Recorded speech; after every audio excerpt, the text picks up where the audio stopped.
ప్రధాని మోదీ అదానీ అంబానీ లలిత్ మోదీలకు రక్షణగా నిలుస్తున్నారని సిపిఐ జాతీయ కార్యవర్గ సభ్యుడు చాడా వెంకటరెడ్డి అన్నారు.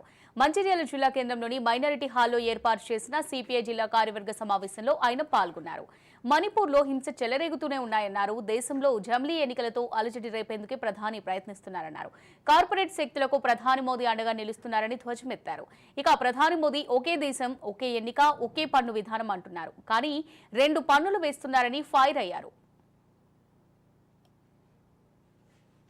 దేశవ్యాప్తంగా ఓ సంచలనమైనటువంటి చర్చ సాగుతున్నది. అంటే 76 సంవత్సరాలు గడుస్తున్నా ఇప్పటి వరకు రాజ్యాంగ సవరణలకి ఈ ప్రభుత్వం సాహసించలేదు.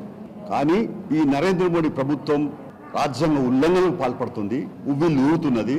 ఇంకోవైపున అదానీ అంబానీ లాంటి కార్పొరేట్ సంస్థలను ప్రోత్సహిస్తూ అవినీతి కుంభకోణాలకు పాల్పడడానికి ప్రోత్సహిస్తున్నది. ఇది పూర్తిగా దిగజారిన పత్రంలో ఈ పరిపాలన సాగుతున్నది. అదానీ గ్రూప్ పైన అనేక ఆరోపణలు వచ్చినాయి. అమెరికాలోనే 2500 కోట్లు ముడుపులు ఇచ్చినారని చెప్పి విచారణ చేయమని అమెరికా ప్రభుత్వం ప్రకటించింది. కానీ నరేంద్ర మోడీకి చీమ కుట్టినట్లేదు, సిగ్గు కూడా లేదు. పార్లమెంట్లో జాయింట్ పార్లమెంట్ కమిటీ ఏమని చెప్పి ప్రతిపక్షాలు ఎంత మొత్తుకున్నా అరణ్యరోధనంగా అయిపోతా ఉంది.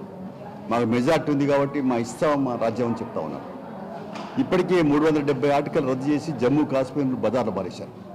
మణిపూర్లో మంటలు రేగుతూ ఉన్నాయి. ఇప్పుడేమో జమిలీ ఎన్నికలు తీసుకొచ్చి మళ్ళీ దేశంలో ఒక గందరగోళాన్ని సృష్టించేటువంటి కుట్రకు జయశంకర్